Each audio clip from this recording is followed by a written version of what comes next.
The movie begins with a girl named Emma who has just woken up. She is late for school. Emma is a very good and popular student, and because of this, many boys have a crush on her. On the other side, there's a boy named Dean. Dean is a very lazy guy who also studies in the same college as Emma. He loves playing video games. After getting out of bed, he goes to the bathroom and then comes back and starts playing games again. But every day, his dad scolds him for playing games. Some girls in college don't like Dean. Emma and her younger sister Stacy are being dropped off at school by their mom. As Stacy is about to get out of the car, Dean arrives in his car. Seeing him, Stacy says, "What a disgusting guy." Their mom tells her not to say such things and reminds them to focus on their studies before leaving. Meanwhile, at college, when Emma is talking to her sister, Steven comes and interrupts her. Steven is a quarterback player. Seeing this, Stacy teases Emma and says, "Introduce me to this guy someday." Both Emma and Stacy reach their class. Stacy goes in first and takes her seat, but Emma gets bumped into by Dean, who calls her princess sarcastically and walks off. In the classroom, their teacher, Mr. Christian, asks Emma why she's late. Emma apologizes for being late. The teacher announces that the bus for the Dinner Century trip will leave the next morning at 7 a.m. Dean is sitting behind them and Stacy makes a funny face seeing him. Mr. Christian then explains that during the last 3 days of the trip, they will learn about the island's culture, which excites the whole class. During lunch, when Emma is chatting with her friends, they talk about Steven from earlier that morning and say how much fun the upcoming trip will be.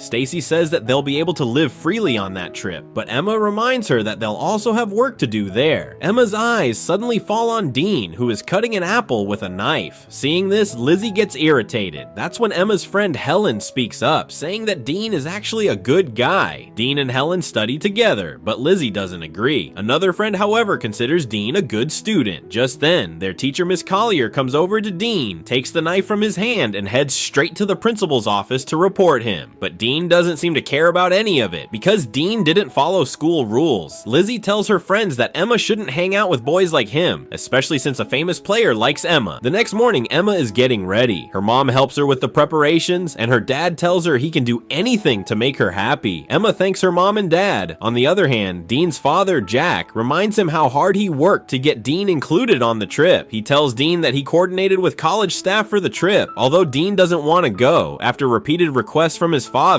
he finally agrees to go. At the college, Mr. Christian tells everyone to board the bus. Emma's mom, Barbara, tells her to take care of herself. Dean's father also gives him the same advice. As everyone boards the bus, Steven greets Emma and then gets on the bus. After Steven left, Lizzie started teasing Emma, but Emma ignored her. A few hours later, all the students arrived at the trip location. Ms. Collier told everyone they could enjoy themselves for a few hours, but must return before dinner because the next part of the program would begin shortly after. Later, Emma and her friends went to the pool where they started swimming together. Steven was also there, goofing around with Emma. Suddenly, Emma noticed Dean standing alone, watching her. Just then, Steven grabbed Emma by the waist, and as soon as Dean saw this, he walked away. The next morning, the students began building a school for the local kids. While doing so, Dean started showing off by doing flips and tricks, which annoyed Steven. He complained to Emma, saying that Dean would ruin the trip. The teacher asked Dean to get down. That evening, Dewey told her friends that Steven had invited them to a party on a local boat. When Emma heard this, she quickly cut off a call with her parents, lying that Ms. Collier was calling her. She didn't want to go to the party, but her friends convinced her. After that, all the girls left for the party in a car. Later, Emma started looking for Helen at the party, but saw Steven kissing another girl. This made Emma upset, and she walked away. Dean, who was nearby, mocked her about her boyfriend. He asked if she and Steven really liked each other. Emma, frustrated, told Dean he shouldn't care about any of this. While the party was still going on, the police suddenly arrived and told everyone to get off the boat. At that moment, Emma accidentally fell into the water. No one saw her, except Dean. As soon as Dean saw Emma drowning, he jumped into the water to save her. They both swam toward a small boat and somehow climbed onto it. Dean then cut the rope that connected the small boat to the party boat because he was drunk and didn't want to get into more trouble. However, he reassured Emma that they would follow the party boat and return soon. Suddenly, a violent storm hit. They tried to chase the the party boat but realized the small boat didn't have a motor. Just then, a massive wave crashed toward them. Dean told Emma to hold on tight to the boat, and both of them clung to it as they were hit by a powerful jolt. The next day at the hotel, the trip was canceled due to the events of the previous night's party. Lisa told Ms. Collier that Emma hadn't returned to the hotel and assumed she must be off having fun with someone else. Lizzie added that the last time she saw Emma was on the party boat. Everyone in the college became worried for Emma and Dean. Meanwhile, Emma and Dean were stuck in the middle of the ocean due to the waves. Dean checked his phone, but it was water damaged. He asked Emma to check hers, but she had no signal either. Back at the hotel, Mr. Christian was taking attendance and noticed that both Dean and Emma were missing. Dean and Emma were completely stranded in the middle of the ocean. Emma told Dean that they should have followed that party boat. Dean and Emma began arguing with each other. At a distance, they spotted an island, and Dean started steering the boat towards it. Meanwhile, the police were questioning Emma's friends. They asked the police if there was any way to rescue the two kids. The police responded that bringing them back would be difficult, which made everyone standing there anxious and worried. After a lot of effort, Dean and Emma finally reached the island. As soon as they got there, Emma tried to check her phone for network, but there was still no signal. Dean found a gun on the boat, a type that could be fired to send a signal, and he decided to keep it. On the other side, Jack found out that his son was missing. He immediately rushed to the college and met Emma's mom, Barbara. At that moment, Emma's dad also showed up. They were all panicked and started asking the principal about the two kids, but the principal wasn't able to give them any information, so the three of them left, still very worried. Back on the island, Emma and Dean began looking for a place to stay. Inside the forest, they found a beautiful blue waterfall. Dean was mesmerized and asked Emma to take a photo of him there, but Emma refused. She didn't want Dean to get into trouble, and if anything happened, he might not be able to attend his dream university. Dean found her reason strange. A few hours later, they came back to the shore but found no one there. Seeing this, they decided to head back into the forest. While walking, Dean found a cave and asked Emma for her phone to use as a light, but as soon as he looked inside, a swarm of bats flew out. They both ran to escape the bats, but ended up slipping into the nearby waterfall and getting soaked. Afterward, they returned to the shore and saw that their boat was gone. All they found was a life jacket. They became worried because they needed to get back home. They started looking for supplies to build a raft, but couldn't find anything useful. As sunset approached, Emma asked Dean to start a fire, but Dean was lost in the view of the setting sun. Emma asked him what was wrong, and Dean changed the subject. Suddenly, Emma remembered that she had some food left in her bag. She took it out and gave it to Dean. While eating, they started talking and sharing things about each other. Meanwhile, Emma's and Dean's parents were waiting at the airport for a flight so they could go search for their children. At night, Emma and Dean sat by the fire. Emma asked Dean why he called her princess. Dean told her that she was the best girl he'd ever met, the one he always wanted to talk to in school. They were sitting there when Emma suddenly heard a noise from behind the bushes. Dean told her not to be scared. There was nothing there. Emma once again checked her phone for a signal, but there still wasn't any network.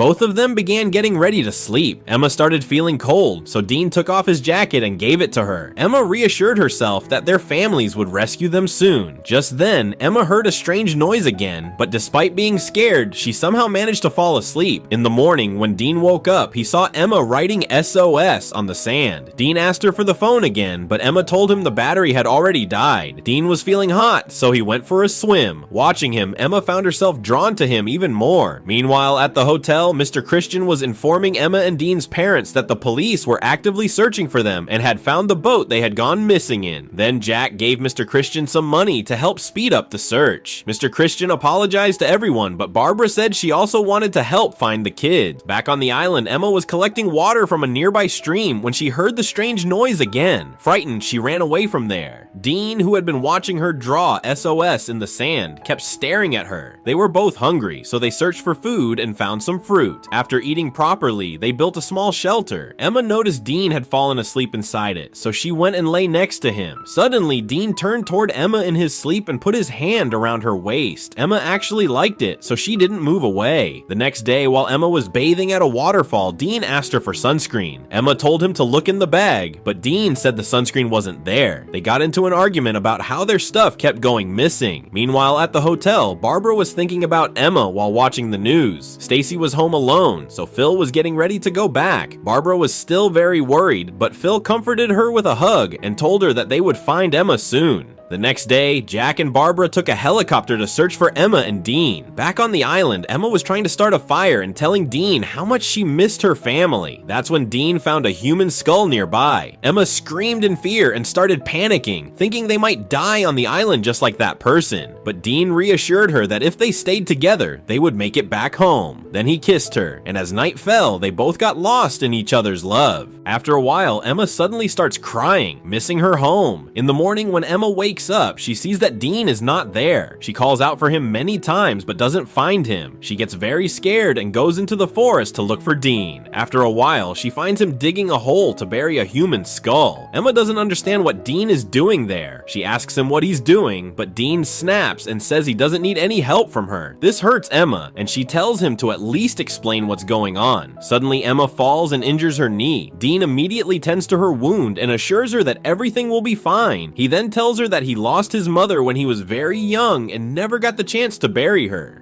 So by burying this skull, he hopes to find some peace. Emma is deeply moved by his story. After this, they both go to bathe in a nearby waterfall. A little while later, it starts raining. Dean begins enjoying the rain playfully, and Emma watches him happily. Soon, they both start dancing in the rain and end up kissing. About a month later, the news reports that the search for Emma and Dean has been called off. But Emma's friend still believes that they're alive somewhere on the island. Barbara, Emma's mom, feels the same. So she and Jack take a helicopter to search for Emma. They distribute flyers with Emma and Dean's information to help with the search. After doing everything they could, Jack tells Barbara that they've tried everything but still couldn't find them and that they should head back home. Hearing this, Barbara gets sad and leaves for home. Meanwhile, Dean tells Emma about the green light his mother once told him about. He says it appears at sunset, but he has never actually seen it himself. Weeks go by and they both enjoy the beautiful surroundings of the island. They dive into the sea, have fun, and grow very close to each other, spending beautiful moments together. One day, Emma tells Dean that he seems very different at school, and she admits she likes him. Hearing this, Dean also confesses that he likes Emma too, and used to secretly watch her at school. Later, while in the jungle, Emma falls asleep. Suddenly, she wakes up to the sound of a helicopter. She wakes Dean up too, and he starts looking for their flare gun, but he can't find it. Emma runs to him, but by the time they are ready, the helicopter has already gone far away. They both begin searching for the flare gun again, and start to suspect that someone else might be on the island, stealing their stuff. Many days pass, but no one comes to rescue them. While sitting inside the hut, they talk about the possibility of going deeper into the jungle to survive. Suddenly, they hear an animal sound. Dean goes into the jungle to find the animal, and Emma follows him. As Dean looks to his left, he sees a black panther. Terrified, he starts running, but his foot gets caught and he falls to the ground. Moments later, Emma reaches Dean and sees a knife in his hand and the dead black panther lying beside him. Many days have passed, and Emma and Dean have started to understand how to live on the island. They've learned how to survive here. They even know how to hunt now and sometimes build small huts. One day, Emma makes tally marks on a rock to count how many days they've been there. As time passes, the two grow closer and fall deeper in love. The next day, Emma falls ill. Dean asks her if she might be pregnant. To feel better, Emma lies down with Dean, and while they are talking, Emma's lost belongings suddenly start falling from above. When they look up, they see a monkey throwing her stuff down at them. Startled, Emma grabs a gun and fires into the air. Dean gets angry and scolds her for being reckless, because he wants to continue living peacefully on the island. They end up arguing, and Emma storms off. Later, while Dean is fishing, Emma returns and apologizes. Dean forgives her. Suddenly, a helicopter flies overhead and spots them on the shoreline. They are finally rescued and brought back home. At the airport, Emma and Dean's friends and families greet them with joy. But Dean isn't happy. One day, he visits Emma's house and tells her he doesn't feel right being back home. He tries to kiss her, but Emma pulls away and tells him to get ready for the party the next day. At the party, their parents express how happy they are to have their kids back. Stacy asks Dean why he's not with her instead of Emma. Dean replies, "Because I'm not like the rest of you." Stacy says Emma is famous, and no one even knows who Dean is. Dean signals Emma to come with him, but she ignores him. Hurt, Dean leaves the party. Things slowly go back to the way they were. Emma becomes even more famous, while Dean stays alone. Whenever they pass each other, they just share a quiet glance. A few days later, Emma calls Dean, but he doesn't answer. Stacy tells Emma that everyone likes her, but nobody likes Dean. Still, she knows Dean truly loves Emma. Emma and Stacy hug and then get ready to go to the party. The next morning, Dean visits his mother's grave. He tells her he saw the green light. That night, during the party, Dean is watching TV when his father Jack asks him if he wants his jacket. Meanwhile, Lizzie takes Emma to meet someone. Emma is surprised. It's no one else but Dean, standing in the rain, waiting for her. Emma can't hold herself back anymore. She runs out to him. They come close, embrace, and start dancing together in the rain. And with that, the movie ends. If you like this film, don't forget to share this video with your Femipian friends.